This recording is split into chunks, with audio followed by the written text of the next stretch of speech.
യുടെ പ്രവാസി ചരിത്രത്തിൽ ആദ്യമായി ഒരു പ്രവാസിയായ മലയാളി MLA ആയി കേരളത്തിൻ്റെ നിയമസഭയിൽ എത്തിയിരിക്കുകയാണ്.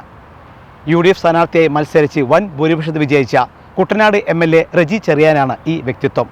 യിലെ വടക്കൻ നഗരമായ ഫുജൈറയിൽ നിന്നുള്ള മലയാളിയാണ് റെജി ചെറിയാൻ. 1989 ഒമാനിൽ നിന്നാണ് അദ്ദേഹം പ്രവാസ ജീവിതം ആരംഭിക്കുന്നത്. തുടർന്ന് MLA ശേഷം ആദ്യമായി എത്തിയപ്പോൾ ജയ്ഹിന്ദ് TV നൽകിയ പ്രത്യേക അഭിമുഖമാണ് ഇനി.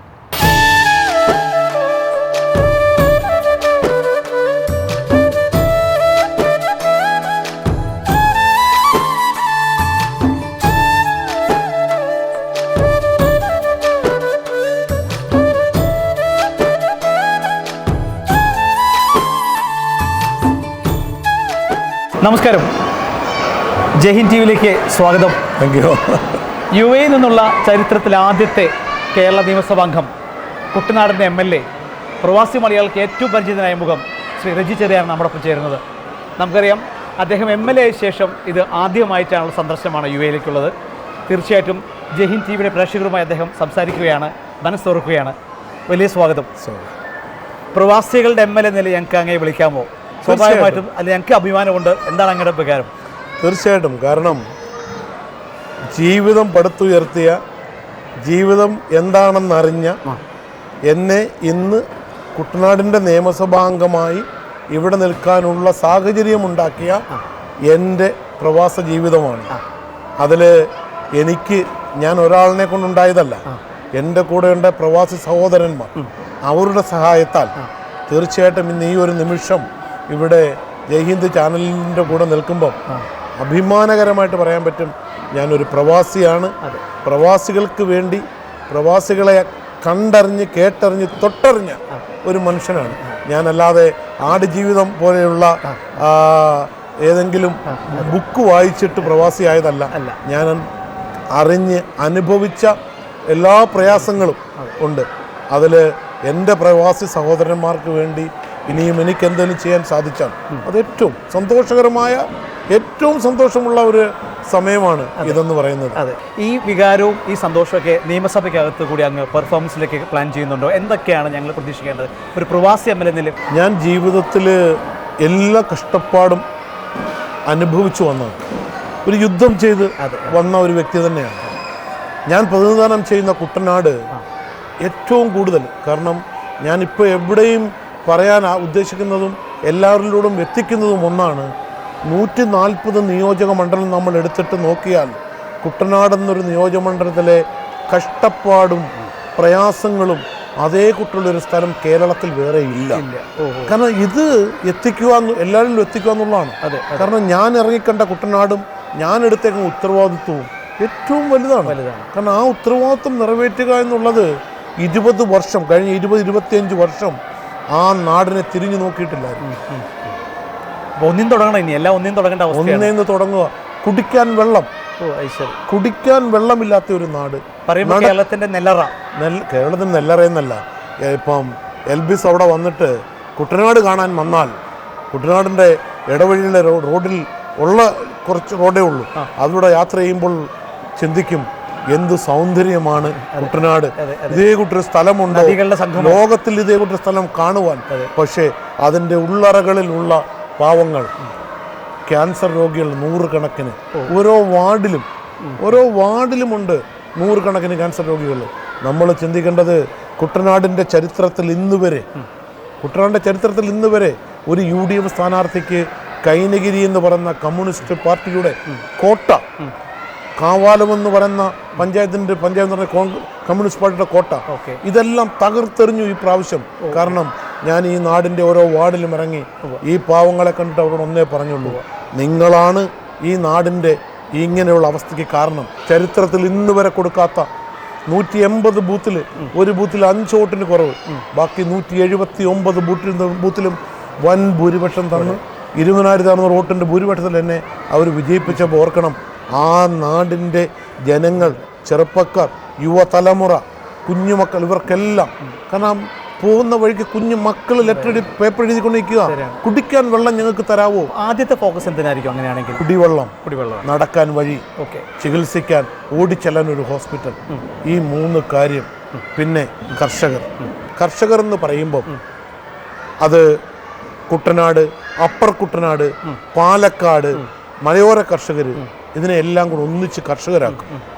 പക്ഷേ എനിക്ക് എല്ലായിടത്തും പറയാനുള്ള ഒന്ന്, കർഷകർ എന്ന് നമ്മൾ പറയുമ്പോൾ കുട്ടനാട്ടിലെ കർഷകർ വളരെ വ്യത്യസ്തമാണ്. -2 മീറ്റർ എന്ന് പറഞ്ഞാൽ കടലിനെക്കാട്ടിൽ -2 മീറ്റർ വരെ ഇതിൽ വെള്ളം തേകി പറ്റിച്ച് കൃഷി സമ്പ്രദായമുള്ള ഒരു നാടതാണ്. വളരെ കഷ്ടപ്പാടാണ് ഒരു കൃഷി വിജയിപ്പിക്കുക എന്നുള്ളത്. പാവങ്ങൾ അത് വിജയിപ്പിച്ച് റോഡിൽ കൊണ്ടുവരുമ്പോൾ അവർക്കത് വിൽക്കാൻ പറ്റുന്നില്ല. കിഴിയോച്ച് എല്ലാ വർഷവും അവരുടെ കരച്ചിലാണ് കാണുന്നത്. അത് ഒരു സൈഡ് നമ്മൾ പറയുമ്പോൾ അവിടെ വേറൊരു പ്രശ്നം, ഞാൻ അവരുടെ എല്ലാവരോടും ഇപ്പോൾ എല്ലാ കർഷകരെയും വിളിച്ച് അവരോട് പറഞ്ഞു തന്നേ ഉള്ളൂ, കഴിഞ്ഞ 30 വർഷക്കാലമായി നല്ലൊരു വിത്ത് കണ്ടുപിടിച്ചിട്ടില്ല. കുട്ടനാട്ടിലുണ്ട് ഗവേഷണ കേന്ദ്രം, നെല്ല് ഗവേഷണ കേന്ദ്രം, 30 വർഷക്കാരോട് അവർക്ക് കണ്ടുപിടിക്കാൻ സാധിച്ചിട്ടില്ല. അപ്പം ഞാനിപ്പോൾ എല്ലായിടത്തും എനിക്ക് ഒറ്റ വിമർശനം ഗവേഷണ കേന്ദ്രത്തിനെതിരെ ഞാൻ പറയാറുണ്ട്. ഇത്രയും കാലമായിട്ട് ഇവർക്ക് നല്ല വിത്ത് കൊടുക്കാൻ പറ്റാത്തതുകൊണ്ട് ഈ ഉൽപ്പാദിപ്പിക്കുന്ന നെല്ലിൽ ഒരു പറ നെല്ല് പോലും കുട്ടനാട്ടിൽ കുത്തി ആൾക്കാർ കഴിക്കുന്നില്ല. കാരണം നമുക്ക് ചോറിനാൻ പറ്റുന്ന നെല്ലല്ല. അപ്പം അതിനൊരു മാറ്റം, കൃഷിയിൽ സമഗ്രമായ ഒരു മാറ്റം, ഇങ്ങനെയുള്ള 3ഓ 4ഓ. കാരണം ഞാൻ അവിടെ പറഞ്ഞേക്കുന്ന ഒന്നാണ്, സാധാരണ മനുഷ്യന് ജീവിക്കാനുള്ള സാധാരണ ചുറ്റുപാടുണ്ടാക്കാൻ ഞാൻ നിങ്ങളുടെ കൂടെ മരണം വരെ കാണും. അതിനൊരു അവർക്കത് മതി, അവർ കൂടുതലൊന്നും വേണ്ട. റെമിറ്റൻസ് എക്കോണമി നിന്ന് മാറി പുതിയൊരു ഇൻവെസ്റ്റർ എക്കോണമിയിലേക്ക് കേരളം മാറുന്നു. സ്വാഭാവികമായിട്ടും അങ്ങൊരു വ്യവസായി കൂടിയാണ്, പ്രവാസി കൂടിയാണ്. അപ്പോൾ ആ പ്രവാസികൾക്ക് ഇൻവെസ്റ്റ് ചെയ്യാവുന്ന പുതിയ കാര്യങ്ങൾ ഈ ഗവൺമെൻറ് പ്രതീക്ഷിക്കാമോ? അങ്ങനെയെങ്കിൽ അങ്ങ് എന്താണ് ആദ്യം മുന്നോട്ട് വയ്ക്കുന്നത്? ഞാൻ ആലപ്പുഴയിൽ ആദ്യത്തെ 5 സ്റ്റാർ ഹോട്ടൽ ചെയ്തിട്ട് 13 വർഷമായി.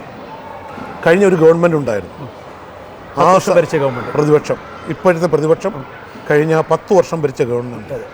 ഈ ഗവൺമെൻറ് 100 കണക്കിന് വ്യവസായ സംരംഭങ്ങൾക്ക് വേണ്ടി കോടിക്കണക്കിന് രൂപ ചെലവാക്കി. ഒരു മീറ്റിങ്ങിന് പോലും പ്രവാസിയായ എന്നെപ്പോലുള്ള ആയിരക്കണക്കിന് ആൾക്കാരെ അവർ കണ്ടിട്ടില്ല. അവർ കണ്ടിട്ടുള്ളത് വലിയ വലിയ കോർപ്പറേറ്റുകളെ മാത്രമാണ്. ഇപ്പം നമ്മുടെ ഈ സർക്കാർ എന്താണ് ചെയ്യുന്നത്? പാവപ്പെട്ട പ്രവാസിക്ക് നിക്ഷേപിക്കാൻ അവസരം കൊടുക്കുന്നു. അതെ, അവൻ്റെ കയ്യിലുള്ളത്. പക്ഷേ അന്നേരവും നമ്മുടെ ഗവൺമെൻറ്റിനും എനിക്ക് ഏറ്റവും അഭിമാനം എന്താണെന്നറിയോ, ഏതൊരു